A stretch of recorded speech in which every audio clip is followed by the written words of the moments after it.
ओम।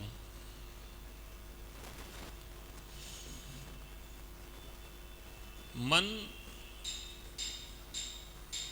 जब शीतल होता है तो वचन भी शीतल हो जाते हैं। मन अगर उष्ण होता है तो वचन भी उष्ण हो जाते हैं। मन अगर सौम्य होता है, शांत होता है, तो वचन भी शांत ही निकलते हैं। मन की हमारे वचन पर, हमारे काया पर बहुत प्रभाव पड़ता है। मन का वचन पर और काया पर बहुत प्रभाव पड़ता है। मन जब क्रोध से भर जाता है तो काया भी क्रोध रूप दिखने लगती है, आंखों में क्रोध झलकने लगता है। मन जब मान से भर जाता है तो काया भी मान रूप दिखने लगती है, वचन भी मान रूप दिखने लगते हैं। मन जब लोभ से भर जाता है तो वह लोभ भी इस काया में झलकता है, माया भी इस काया में झलकती है। और मन जब इन क्रोध से, मान से, माया से, लोभ से दूर रहता है, साम्य अवस्था में पहुंचता है, तो वह निर्मलता इस काया पर भी झलकती है। एक सरल व्यक्तित्व का चेहरा अपने आप समझ में आता है। हम लोग कहने लगते हैं कि व्यक्ति बहुत सीधा है, सरल है। भले ही कुछ लोग इस प्रकार के भी होते हैं कि काया में उस चीज को नहीं आने देते हैं, माया प्रपंच में अपने आप को फंसा देते हैं, माया में लोगों को फंसाते हैं। लेकिन कब तक? कभी ना कभी तो वह चेहरा ऊपर आता ही है, अंदर का भाव ऊपर आता ही है। कोई कितना भी मायाचारी करें तब भी वह कभी ना कभी प्रकट होता ही है।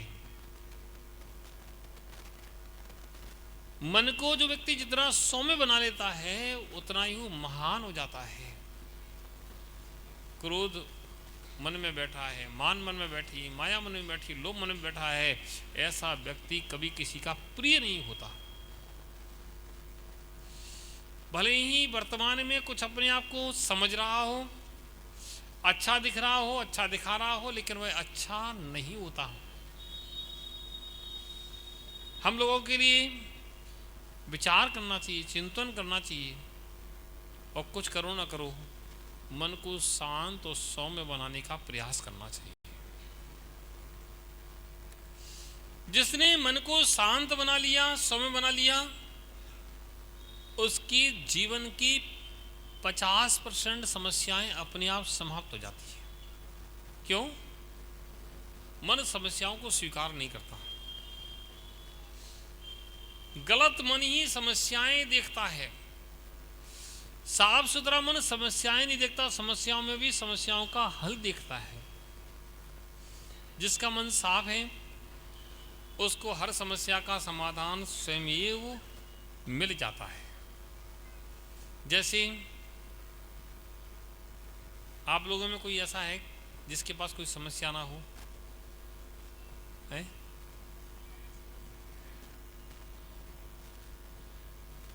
कोई ऐसा है जिसके पास समस्या ना हो? कोई भी है?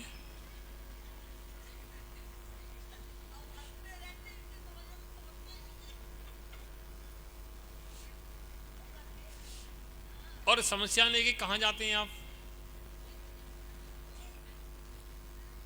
धर्म की शरण में, गुरुओं के पास कि महाराज मेरी समस्या का समाधान करो।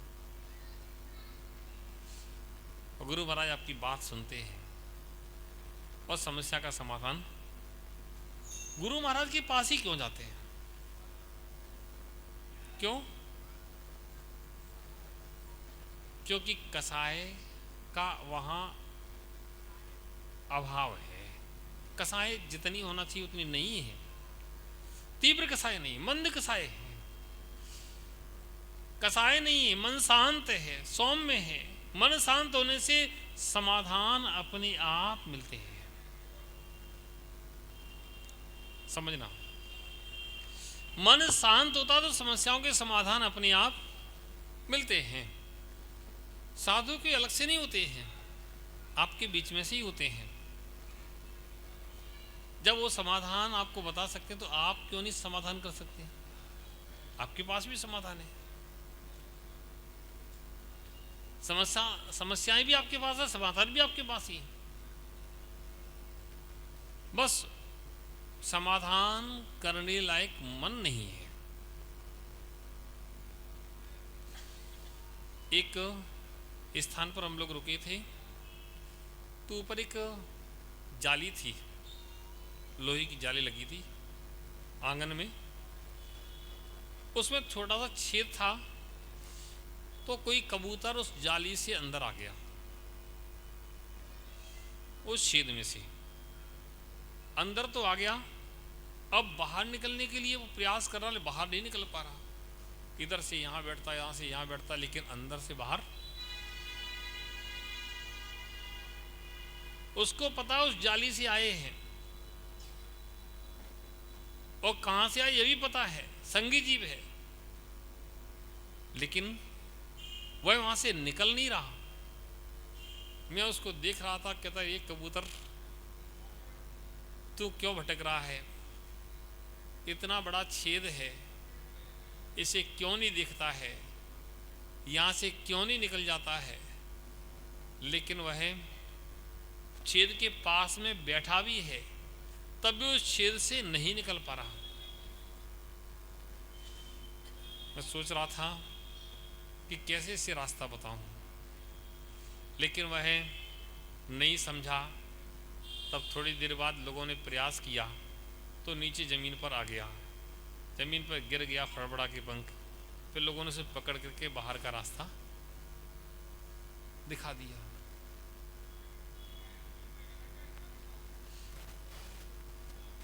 जो रास्ता आने का है वही रास्ता जाने का है।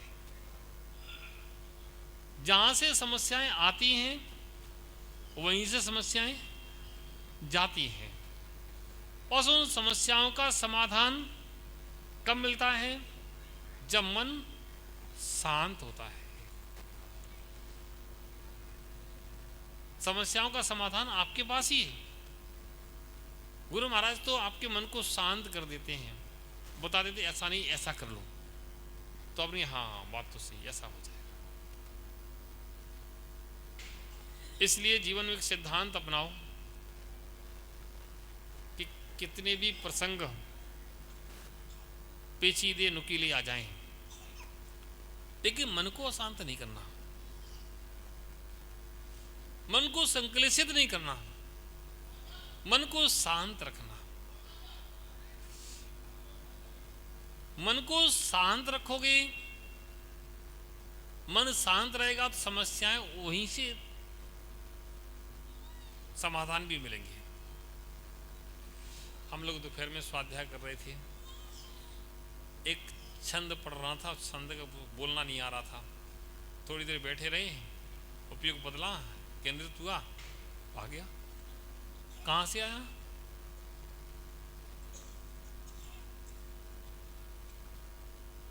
अंदर से सारी आवाज निकल रही ना, जो अभी तक समस्या समाधान नहीं हो रही थी तो हो गई। मन जैसी था शांत हुआ तो समाधान हो गई। हर प्रश्न का उत्तर व्यक्ति के पास स्वयं छिपा होता है। जब समस्याओं से घिर जाता है तो वह भड़बड़ा जाता है और सब कुछ भूल जाता है। जैसे अभी यहाँ कोई मान लो कोई शेर आकर के झांकने लगे, आपको दिख जाए शेर है, तो आप क्या करोगे? हैं? किधर भागोगे? कोई इधर जाएगा, कोई इधर जाएगा, रास्ता तो उधर है। तो उधर उधर तो कोई जा पाए या ना जा पाए, लेकिन कहाँ कहाँ भागेंगे पता नहीं। क्यों? अशांत मन में रास्ता दिखता ही नहीं है। और जब मन शांत होता है तो सीधा घर जाने का रास्ता ये है। और भी अशांत मन हो जाए, आपको दिखेगा जाना कहाँ है, इधर जाएं कि इधर जाएं। तो ये सब मन की विकृतियां हैं। इसलिए हम लोगों को जीवन में मन को शांत करके जीवन जीना चाहिए। समस्याएं आ जाएं तब भी उन समस्याओं को समस्याएं मत देखो, उन समस्याओं को ये देखो कि हमारा अवसर है। कोई व्यक्ति समस्याओं को समस्याओं के रूप में देखता है, कोई दूसरा समस्याओं को अवसर के रूप में देखता है, क्योंकि उन समस्याओं में से ही अच्छे अवसर निकल करके आते हैं। समस्याएं जिसके जीवन में ज़्यादा होती हैं उसके जीवन में अवसर भी ज़्यादा अच्छे आते हैं। एक बार कोई एक शोध हुआ एक वृक्ष के ऊपर। एक वृक्ष था, उस वृक्ष को किसी ने, वैज्ञानिक ने क्या किया, उसमें छेद कर दिए पूरे शाखाओं पर, जगह जगह छेद कर दिए, कील दिया।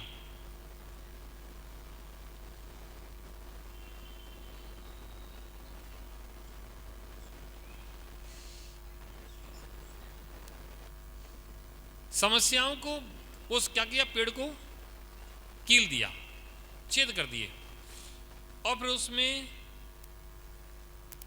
गरम गरम लोहे के सरिये डाले छेद में।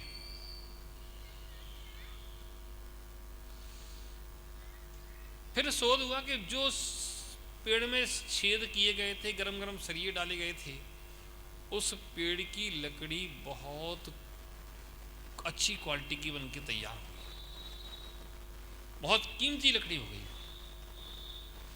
क्यों?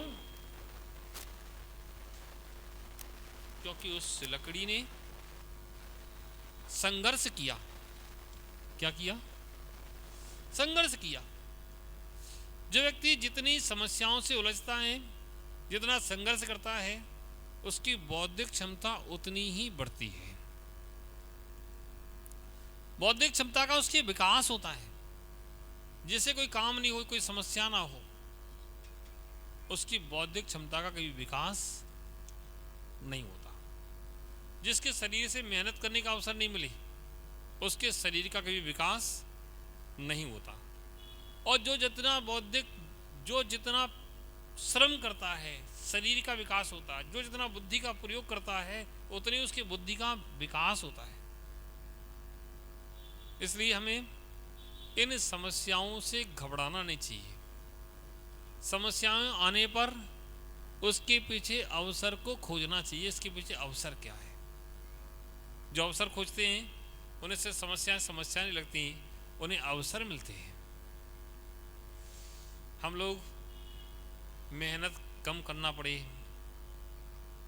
और फायदा ज़्यादा हो, ऐसा अवसर खोजते हैं। अच्छे लोग ऐसा खोजते हैं कि ज़्यादा बुद्धि का प्रयोग करना पड़े। जितनी बुद्धि का प्रयोग ज़्यादा होगा, उतनी ही मेहनत होगी, उतना ही कुछ ना कुछ अच्छा मिलेगा। एक दृष्टांत कहीं मैंने पढ़ा था कि एक बार एक किसान था, अच्छी फसल आई,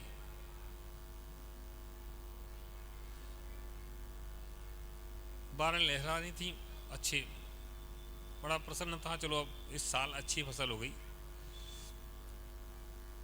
इतने में आंधी चली, तूफान आए, है ना, आंधी तूफान चल रहे हैं, फसलें हिल रही हैं, पानी बरस गया और फसल थोड़ी सी कमजोर, जैसे जितनी उम्मीद थी उसको उतना फायदा होगा उतना, तो वह एक बड़ा परेशान हुआ। वह बोला कि ये भगवान बहुत खराब है। भगवान से कहता है, भगवान तू कैसा है? ये कोई तरीका है? अच्छी फसल आ रही थी और तूने आंधी चला दी, तूफान चला दिया, ये चला दिया, वो चला दिया, कितना बड़ा नुकसान कर दिया। अरे भाई, अच्छे से सबको व्यवस्था होना चाहिए और तूने सब खराब कर दिया, क्यों ऐसा करता तू? भगवान बहुत खराब है। उसने भगवान से कहा कि तेरी जगह मैं बैठा होता ना तो मैं इतना अच्छा करता कि लोग भी कहते। भगवान उसकी बात को सुनकर बड़े प्रसन्न हो गए। बोले बेटा क्या करें, मुझे करना पड़ता है ऐसा। मतलब समझा, उदाहरण दे रहे हैं, भगवान नहीं बोलते ना, भगवान करते हैं, है ना।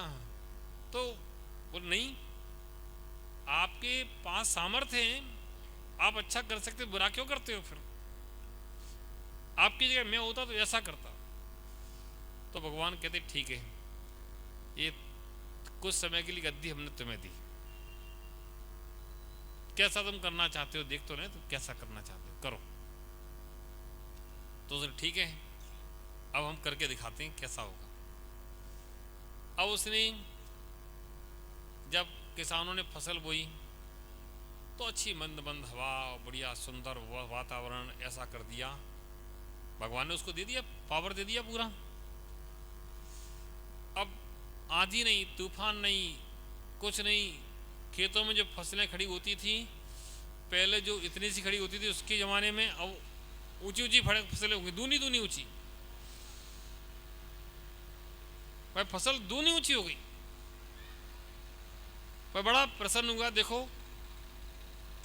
और भगवान को से कहता देखो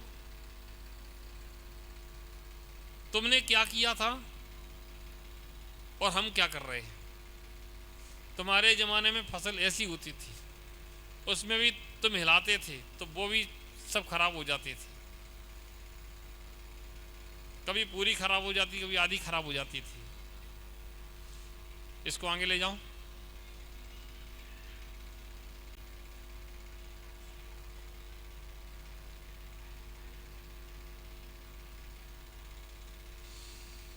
तो भगवान से कहता है देखो, अब मैं भगवान, तुम देखना लोग कितने खुश होते हैं।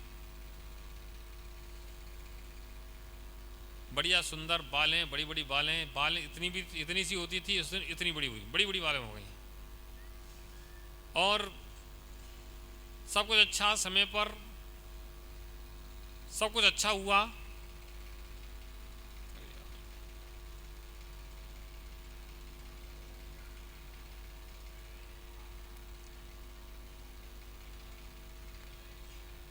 कोई बात नहीं, निकल जाओ।